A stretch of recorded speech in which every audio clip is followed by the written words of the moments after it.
welcome to History by Hollywood, a podcast series that examines the real events and people behind fact-based movies.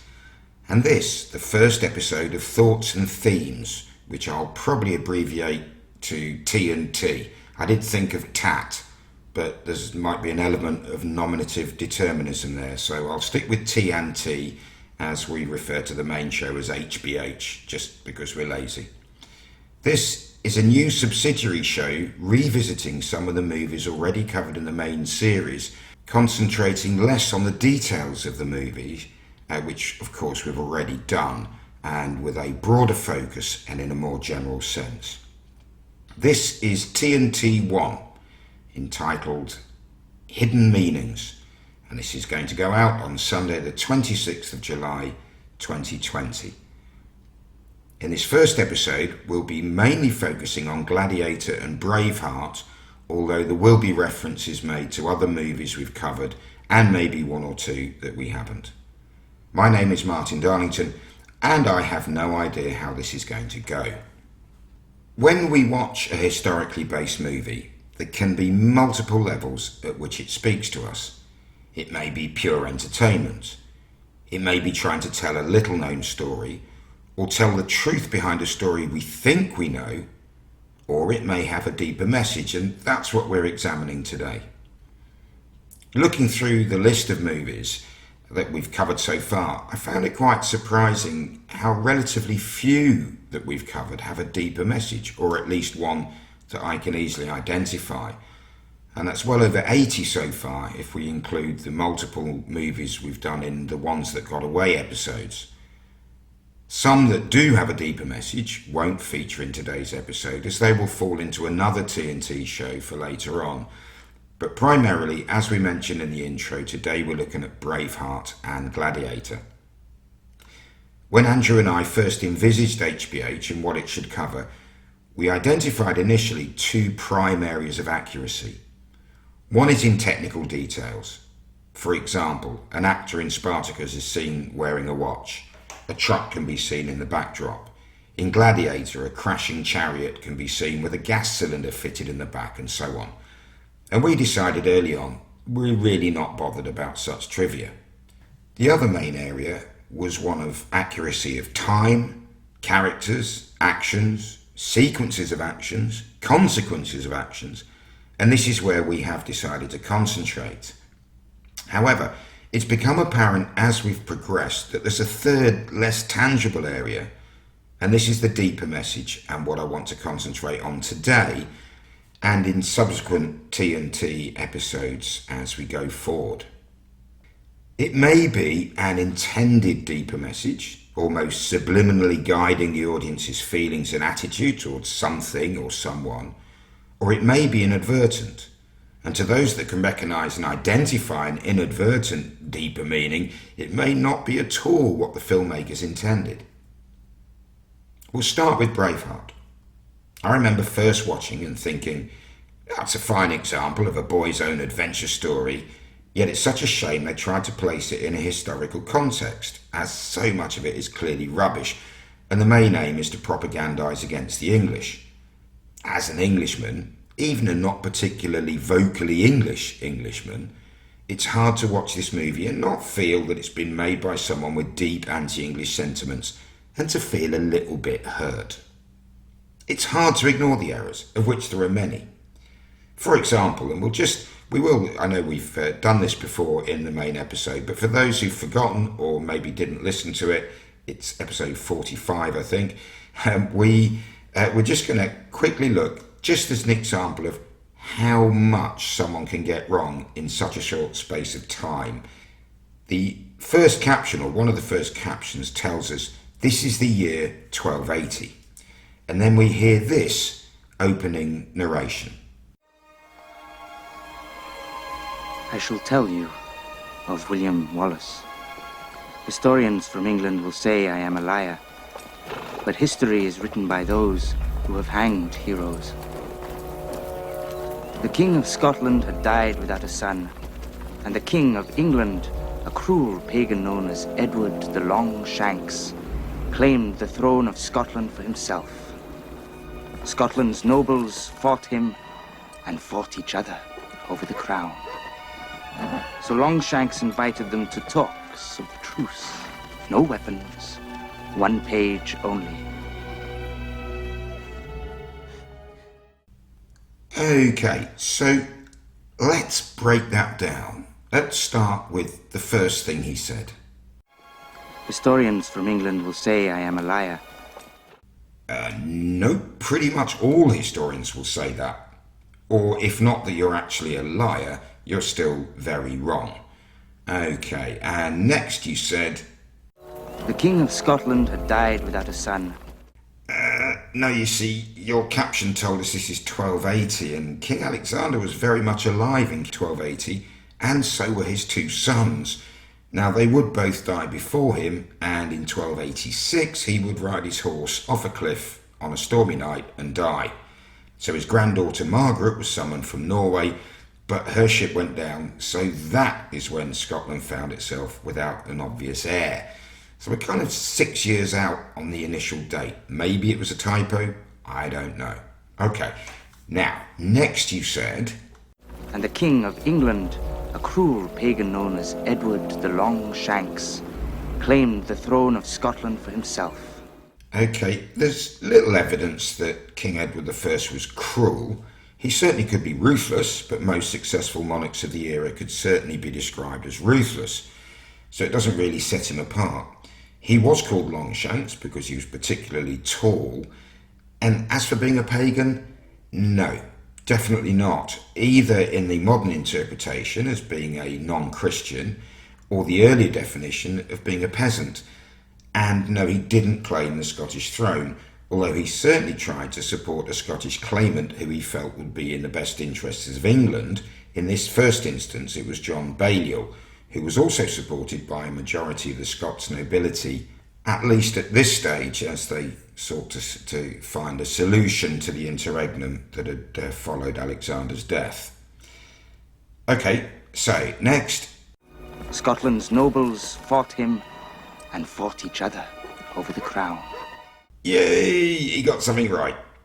Most of the nobility in Scotland would at one time or another fight against England, fight alongside England, and definitely fight each other, especially Robert Bruce, although John Balliol would be deposed as he refused to fight against England, leading to his nickname Toon Tabard, which is believed to have meant empty coat, because he was basically just a puppet king on behalf of Edward I. Okay, and next. So Longshanks invited them to talks of truce. No weapons, one page only. And unfortunately, we're back to getting things wrong. No, it never happened.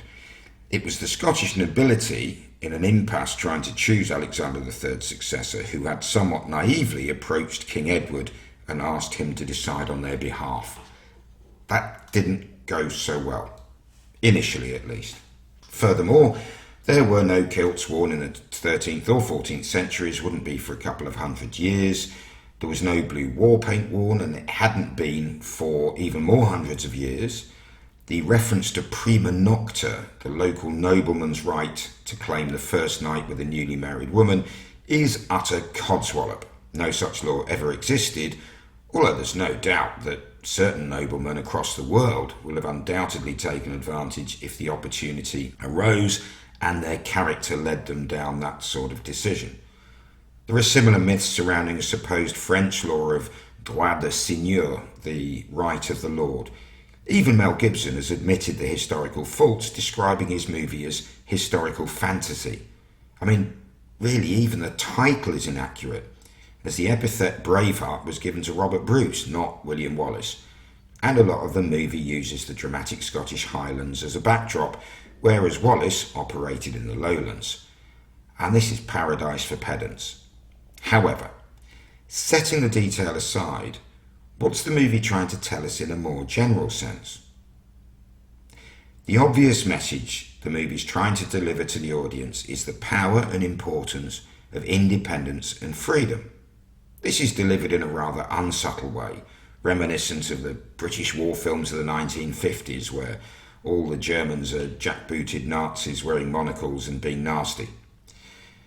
This tells us that all the English are very bad, all the Scots are very good, with the exception of a few nobles whose heads and hearts have been turned by English threats and or bribes. Now Mel Gibson had to walk a careful path here.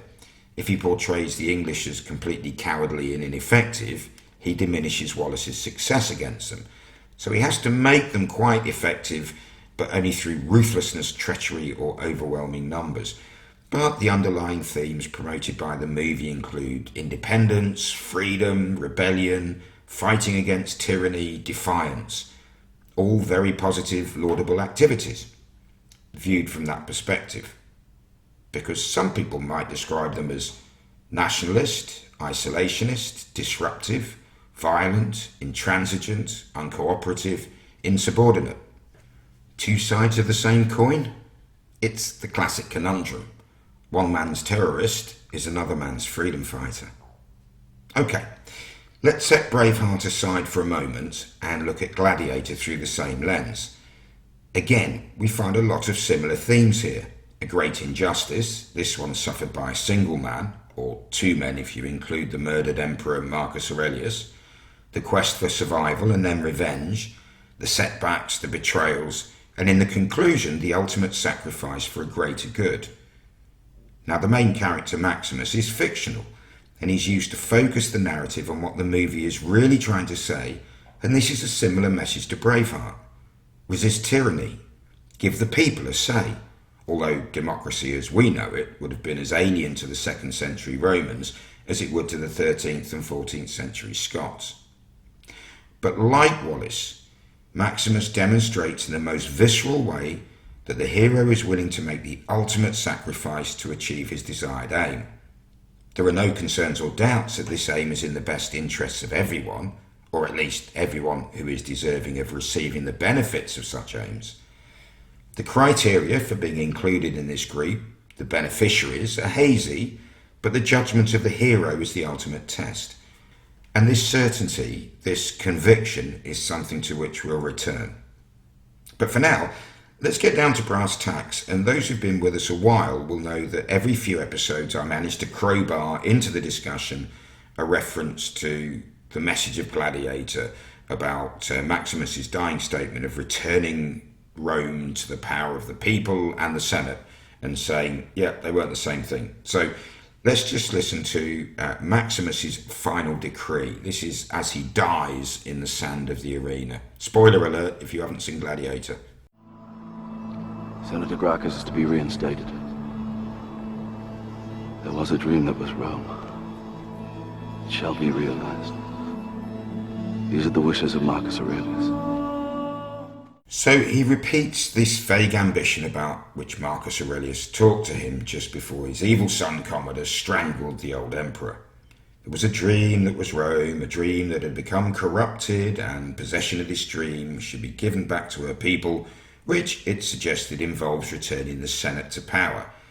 Senator Gracchus, ably played by Derek Jacobi, appears to share this impression that the Senate and the people are one and the same thing. But don't take my word for it, let's hear it from the horse's mouth. In this scene, the new young emperor, Commodus, the son of the former Emperor Marcus Aurelius, is verbally sparring with the veteran senator. My father spent all his time at study, at books, learning and philosophy. He spent his twilight hours reading scrolls from the Senate. And all the while, the people were forgotten. But the Senate is the people, sire. Chosen from among the people to speak for the people. I doubt many of the people eat so well as you do, Gracchus. And I have to say that Commodus is entirely correct. The Senate were drawn from the patrician class, Rome's aristocracy. By the time of Marcus Aurelius, it had been over 2 centuries since Rome had been ruled by anything other than a single emperor.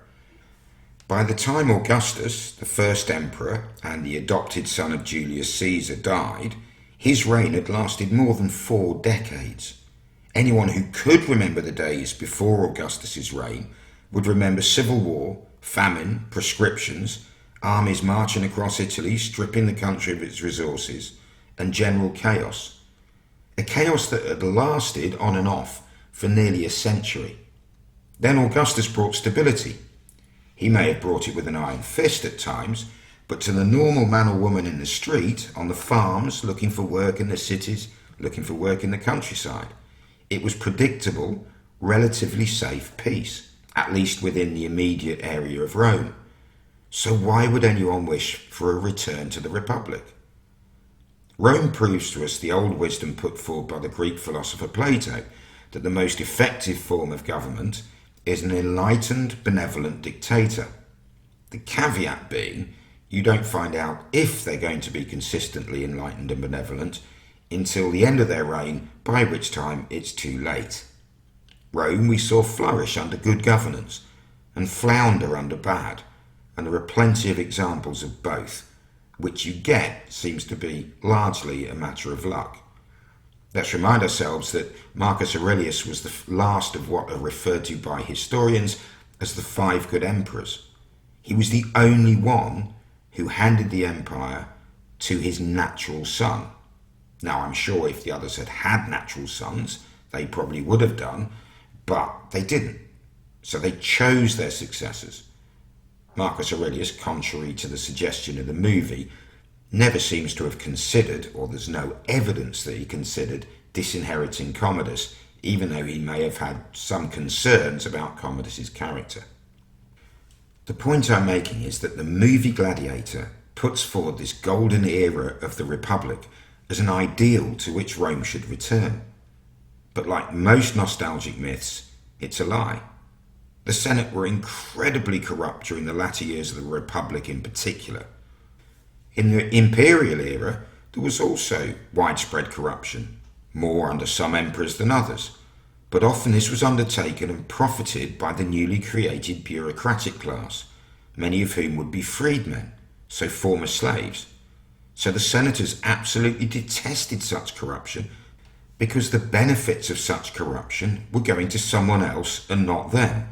And let's remember, most of the histories of Rome that we have that have survived down to the modern era were written by members of the senatorial class. So this is what Ridley Scott and Derek Jacobi mean by the people of Rome, even if that's not quite what they intended.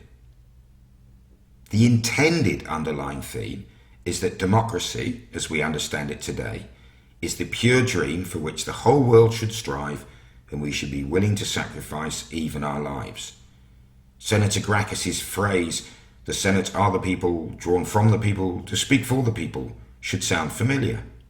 Our modern interpretation being that democracy is government of the people, by the people, for the people. Sadly, the movie tells us a far starker and truer story than intended.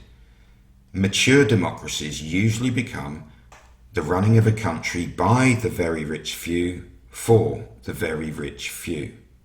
And we're no different to Rome in that respect.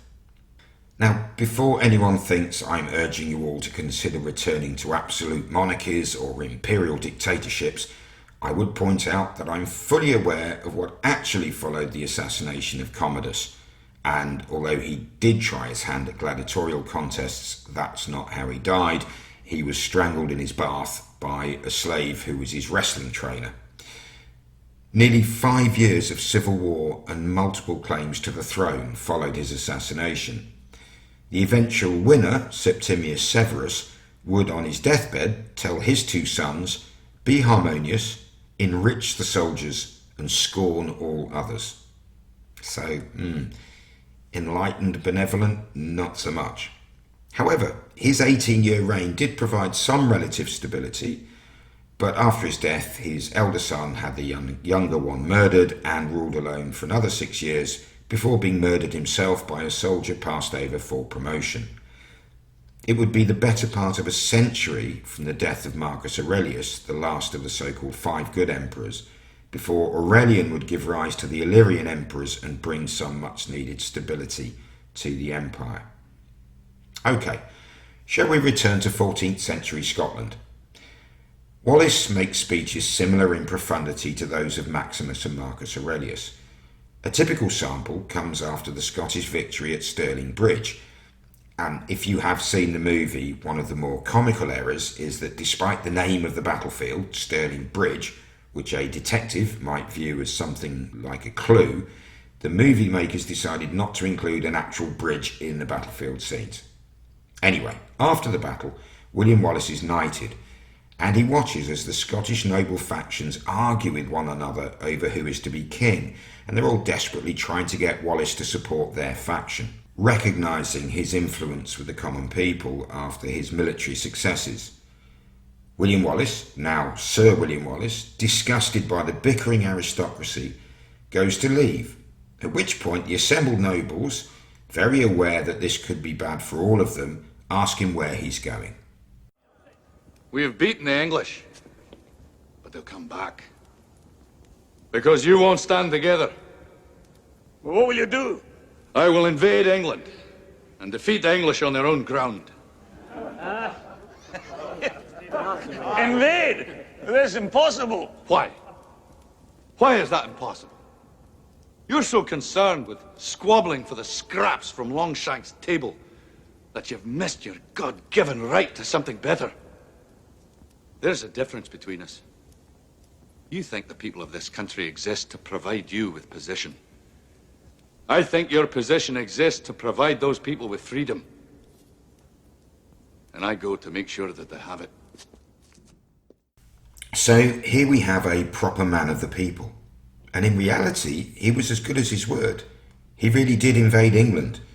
And you can view this either as a punitive revenge raid for all the injustices perpetrated by the dastardly English in the past, or on a rape and pillage rampage the like of which hadn't been seen since the days of Viking raiders, with wholesale murder, rape and destruction of innocent towns and villages, if you prefer that perspective.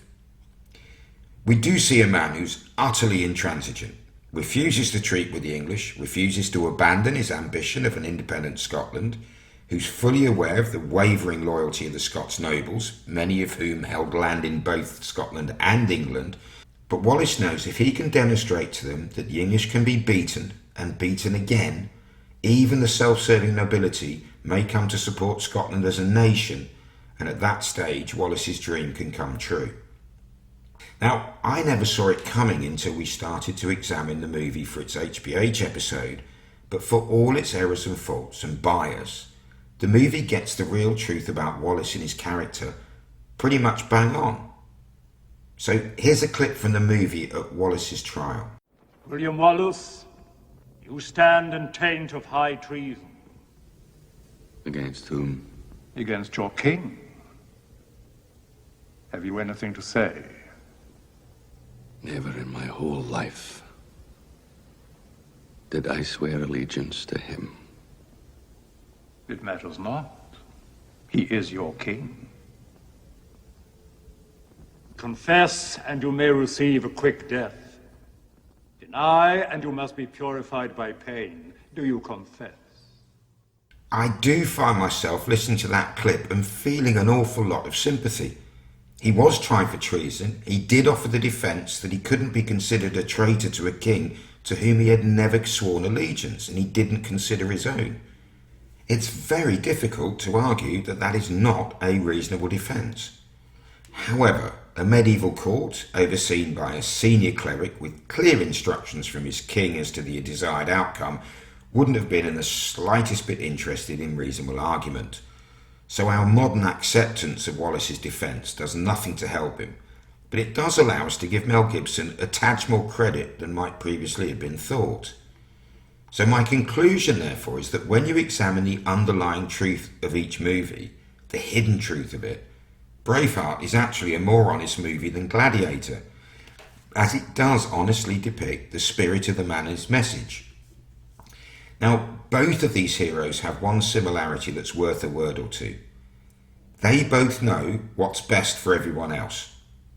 This is not dissimilar if you think back to our last main HBH episode, The Highwayman, where Frank Hamer, the ex-Texas Ranger who, along with his friend Maney Galt, hunted down Bonnie and Clyde, would ignore the rule of law. We heard a story about him refusing to issue a warning to bandits, just choosing to gun them down and worry about it later. He crossed state lines, and although he made sure he was accompanied by Louisiana sheriff when he ambushed Bonnie Parker and Clyde Barrow, he shared this self-assurance that he's wise enough to know when to step outside the rules. As an audience, we often admire this kind of ruthlessness, but only if it's clearly in the interests of the greater good. And it's something worth bearing in mind. There are two sides to every conflict. The I know best defence was unsuccessfully deployed by Richard Nixon. See HBO episode 69, parts 1 and 2, when we covered Frost-Nixon. Do you remember David Frost asking Nixon if he felt he was above the law? And Nixon's response was, no, but if a president does something, by definition, it shouldn't be against the law. It sounded staggering, but is that any different to Maximus deciding unilaterally that power would be given back to the Senate? Or Wallace deciding to wage a war against the English, a war that was fought savagely by both sides and would drag on for 9 years after his death, only ending when the Scots under Robert the Bruce finally defeated the English at Bannockburn. This was Robert the Bruce, who would come to be referred to as Braveheart and the Flower of Scotland, although the famous Corrie's folk song of that title wouldn't be written until the mid-20th century.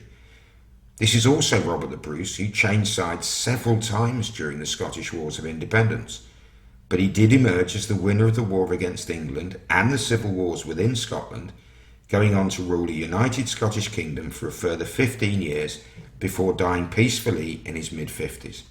His son David II of Scotland ruled from his infancy for a further 42 years. I did say in previews of this show that I would likely mention 300, the story of the Spartan defence of Thermopylae, although for anyone who's listened to episode 4, they'll know that it wasn't just the Spartans. Anyway, we'll do that now. Let's look at the underlying messages, as I think we mentioned during our examination of this film that it seemed to be a propaganda campaign launched against Persians, now known as Iranians. The clip of the narrator, Dilios, played by Australian actor David Wenham, describing the Persian regiment known as the Immortals is worth revisiting, so we'll just listen to that now. They have served the dark will of Persian kings for 500 years. Eyes as dark as night, teeth filed to fangs, soulless. The personal guard to King Xerxes himself, the Persian warrior elite. The deadliest fighting force in all of Asia. The Immortals. Dark, soulless eyes, sharpened teeth. Really? No, not really. This is utter rubbish. But we have to ask ourselves is why include it? What's the purpose of this over-the-top nonsense?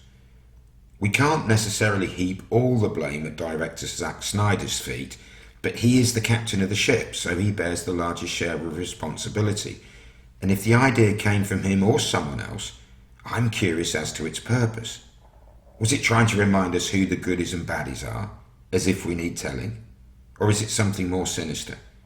Is it trying to tell us that the Persians are somehow otherly, not the same as us? And who are us? Of course, that will be Westerners. So who do we mean by Persians today? That will be Iranians, the geographic descendants of the Persians of ancient fame.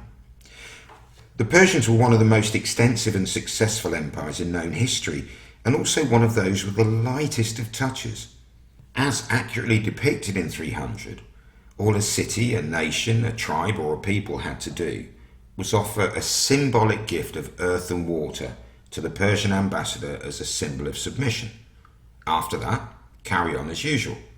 Cities, regions or tribes would pay their taxes to the Persian King of Kings, his title making it clear that areas could retain their own monarchs, chiefs or councils, who in turn gave their allegiance to the great King of Persia.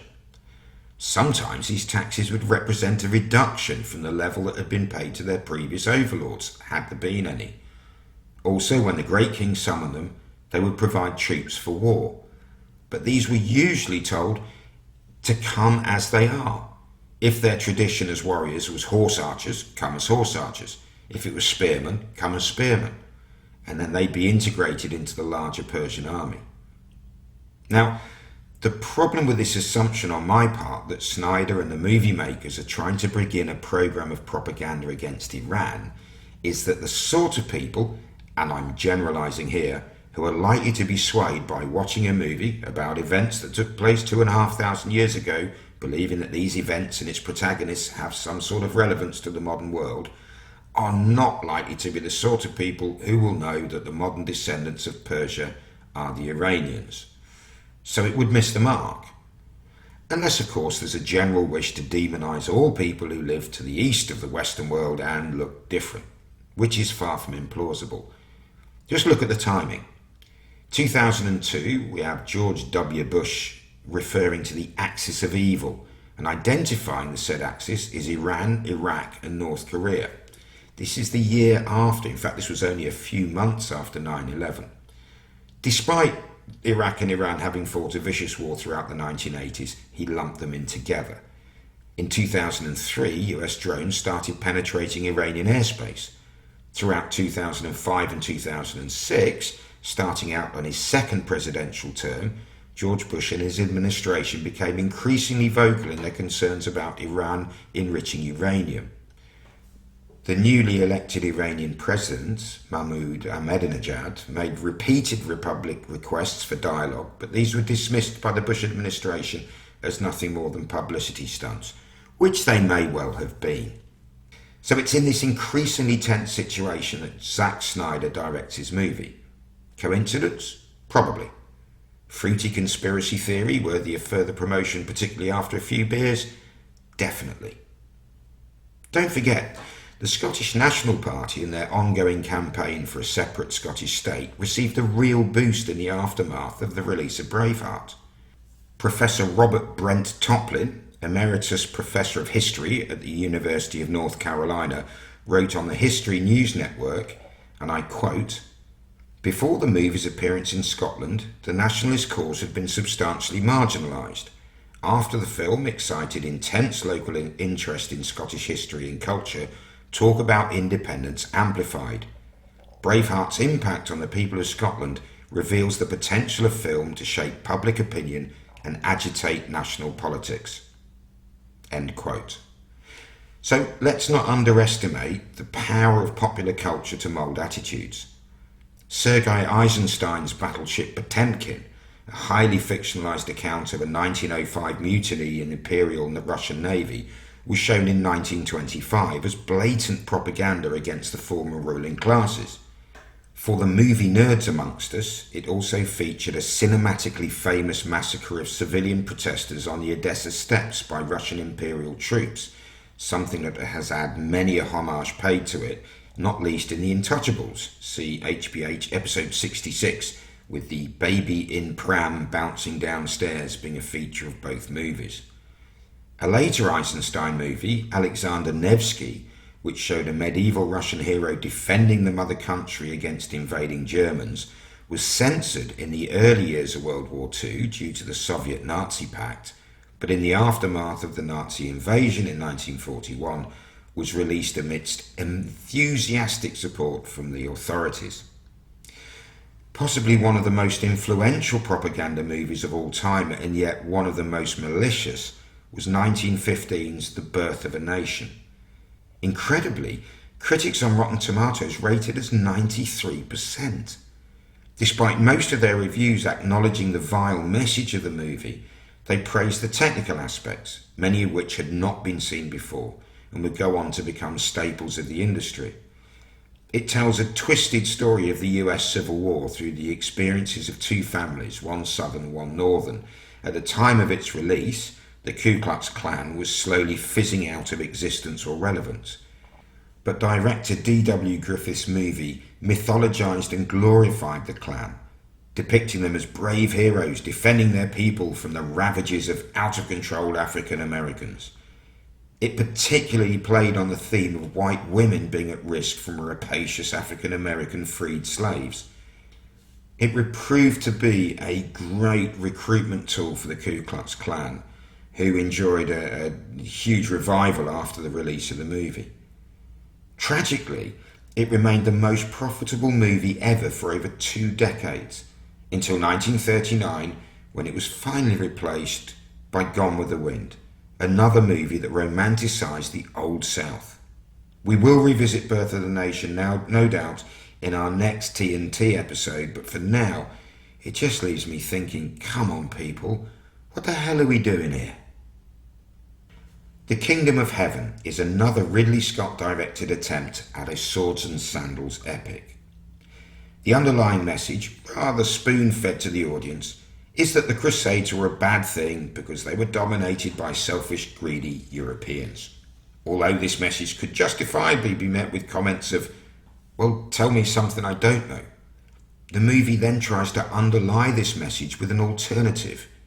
If only you'd picked the right Europeans, like our movie's hero Balian, then that would be great, as he could help save the impoverished and incapable, differently coloured people amongst whom he has deigned to come and live. For those who have seen this excruciatingly bad film or listened to our dissection of it in HBH episode 58, remember the scene where Balian realises that if only they dug into the ground for water, they could irrigate the previously barren fields and actually grow some food. The plucky ex-blacksmith from France doesn't seem to have wondered how the indigenous population remained both indigenous and a population and had done so for thousands of years before he came along with his brilliant insight. Enough already, I hear you cry, as I demonstrate my improving grasp on Americanese and its nuances. What is the conclusion? That a hood is correctly called a bonnet? Honour, colour and valour all contain the letter U? A trunk dangles from an elephant's face, or can be used to store clothing, but the rearmost part of a saloon car, then that's saloon, not sedan, is called a boot. Okay, joshing aside. Actually, no, let's just briefly bring joshing back onto the table. Aware that the majority of our audience is American, and we do, on rare occasions, like to gently prod our fondly thought-of cousins in the ribs in the interests of comic relief, I'm going to give you something back here. Many of you will probably already know this, but if you should come across a British pedant who mocks Americanese for saying aluminum instead of aluminium, you can scoff in their face, pointing out that the original discoverer of the metallic element, Sir Humphrey Davy, called it alumium, then changed it to aluminum, then changed it again to aluminium. British authors of scientific papers used the latest version as it lined up with the endings of other elements, whereas Webster's, the American dictionary that first appeared in 1806, used aluminum, so the name stuck, but aluminum predates aluminium. I did hear a more dramatic version that European scientists held a conference in 1812, which kind of seems unlikely, given that Europe was either under the heel of Napoleonic France or at war with Napoleonic France. To which this conference, apparently, to which American scientists were invited, but due to the minor snag of them being at war with Britain at the time and the dominance of the Royal Navy, they declined the invitation. If you want to know about the 1812 war, it was covered magnificently by Sean Munger in the Second Decade podcast as a multi-part miniseries. Anyway, it was at this conference that the assembled scientists decided that all elements should end in ium, hence aluminium. A message was sent to the US to inform them of this decision, so the message failed to arrive. Now that version's probably not true, but it's a great one to spin down at the pub. Now, we really should return to the purpose of today's show, but I would remind you in my defence that when I was talking about the upcoming Thoughts and Themes subsidiary shows, I did say I will not limit myself from rabbit hole diving. And there you go, perfect example. So, Gladiator. On the surface, a worthy winner of the Best Picture Oscar and a rip-roaring rampage through ancient Rome. Actually, it's a deceptive pup of a movie with fake history on the surface distorting the clarity of a far more insidious fake message underneath. Braveheart, also a winner of the Best Picture Oscar, and directed by a recently exposed misogynistic racist Catholic zealot with an evident deep sense of Anglophobia, is factually distorted on the surface, but underneath, at the core of its story, beats the heart of a fundamentally accurate portrayal of a man who was an important historical figure, who did provide Robert the Bruce with an emblem of resistance, of indefatigable defiance, and who certainly played his part in Scotland becoming a separate kingdom, something that would continue until the Act of Union in 1707, into which Scotland entered voluntarily, something many English folk don't realise. If you're half as surprised as I am at the outcome of this examination, then I'm twice as surprised as you are, which is probably not that surprising.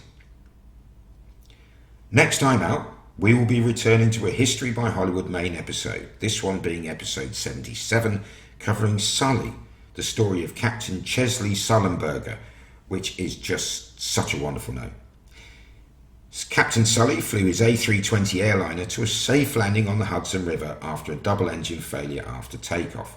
And for this I remind you, be joined by Des Latham, our wonderful co-host from Breaker Morant and Zulu Dawn, who is not only a prolific South African podcaster, having completed his comprehensive Anglo-Boer War podcast series, but is now a few episodes into his history of the Battle of Stalingrad, and I thoroughly encourage you to search it out. Des Latham, The Battle of Stalingrad. It's if you look for it on your podcast provider, it's a black square with just white lettering saying the Battle of Stalingrad. It's very recognisable. Des brings his deep and impeccable research together with his storyteller's narrative style, and it's really listenable. Des is also a professional pilot, and he also produces another podcast, The Plane Crash Diaries, which is a fascinating examination of various historical air accidents and incidents, their causes, the aftermath, and includes what measures were introduced to prevent a repetition. After that will be TNT Part 2, and that is going to be a bit of a deep dive. We're going to look at the thread connecting Glory, Selma, with significant nods to Hidden Figures and Mississippi's Burning, and we'll be tying that into the recent global Black Lives Matter movement, its significance and progress. Until then, be safe, be well, and thank you for your time and attention. Ta-ta for now.